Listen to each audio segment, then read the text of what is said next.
Today's video, we're going to be going over 2 cover 3 bombs and way you can bomb cover 2 as well. All out of the gun cluster formation Arizona Cardinals playbook. Now, this is part of a mini scheme I'm going to be launching here on this channel and a full scheme I'm going to be launching on my Patreon. The first one I want to talk about is going to be PA read. Now, we do want to have gun cluster for this one on the wide side of the field with that fade route on the short side of the field. So PA read, let's go ahead and just get into cover 3. Sky, really easy way to run this. What you're going to do is you're going to streak RB. I do not like this delay flat at all. It gives up inside leverage every single time. So I'm going to put him on a hitch, especially if they're sending a blitz at me. Otherwise, put him on a flat or put him on a zig route. Next, we're going to take our running back and we're going to put him on a wheel route. And then I'm going to motion over DK Metcalf. What we're going to do is we're going to simply double team JJ Watt and we're going to roll out to the right. So snap the ball, roll out, because if there is an auto contain, we can go ahead and hit this over the top for a one-play touchdown. Now, what's going on right here is the outside third is essentially getting sucked down just enough for that receiver to get past him. The faster they are, the better. Tyler Lockett, I think he's like low 90s, like 92, 93 speed, and he's still able to get by him. Sometimes that fade route actually gets even more separation. Let's talk about that real fast. This is the other way I'm going to go ahead and run it, is motion snap DK Metcalf instead of letting him set his feet. I've just found that seems to work a little bit better than if you let him set his feet. So motion him over, and you want to motion snap. Get the timing right, motion snap. And then roll out to the right, wait for it, and bombs away. Yet again, you can see the same exact thing going on. The cover at the outside third is going to glitch down just enough for us to get separation. It's a timing throw. If you throw it too early, it's a pick. You throw it too late, it's a pick. So practice the timing behind this. The next one is a lot easier to run, but again, it requires you to know the setup. So we're going to be going into Z spot for this, having gun cluster this time on the short side of the field. You can use this with Z spot shake. You can use this with Z spot. Both of those are going to work just fine. I'm going to go ahead and get in Z spot, cover 3 sky yet again. And what we're going to do is we're going to streak B, streak X. That's the setup. Again, double team. This time I think it's going to be this outside linebacker. And we're going to go ahead and just sit in. You know what? We're going. I can't cancel the blocking anymore. But we're going to roll out. Wait for the outside third to get cleared. And then bang. Dot.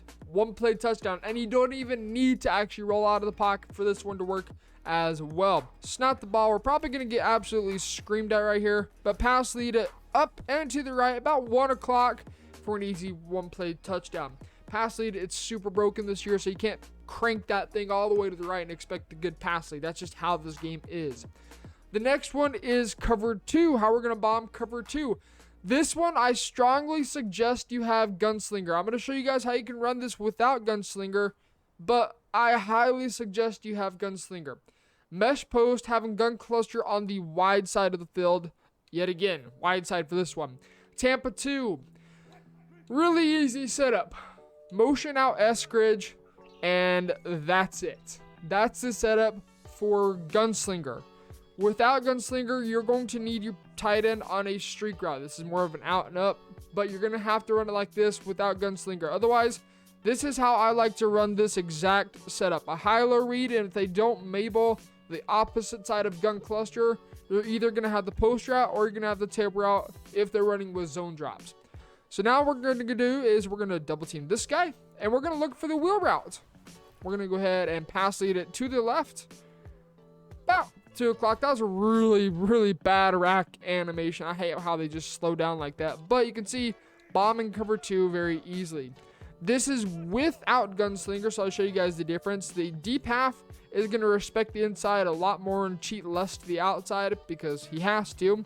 And then we're going to go ahead and pass lead that to the left.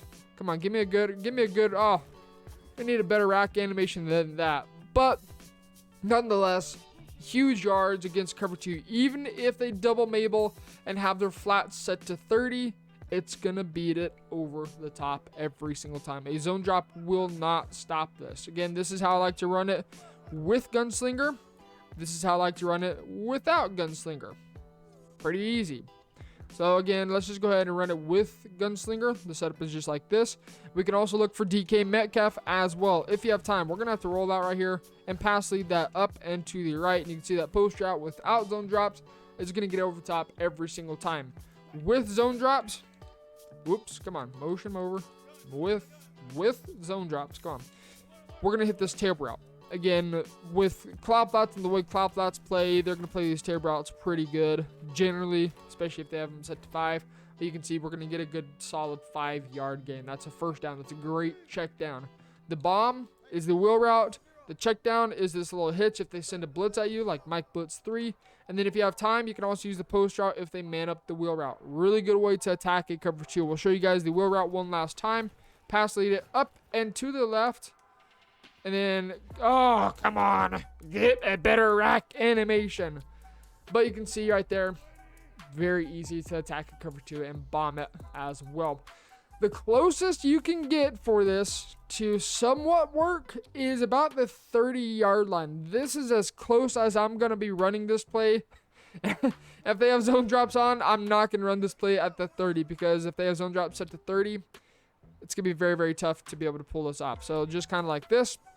Snap the ball.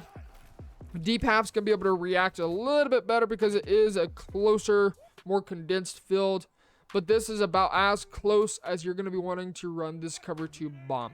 Very simple bomb plays for cover 3 and cover 2. If you guys are new to the channel, be sure you hit that sub button. We're going to be making this an offensive mini scheme on this channel, and you don't want to miss out. The full scheme is going to be available on my Patreon here in about a month-ish. All right, so be on the lookout for that. And we'll catch you guys in the next one.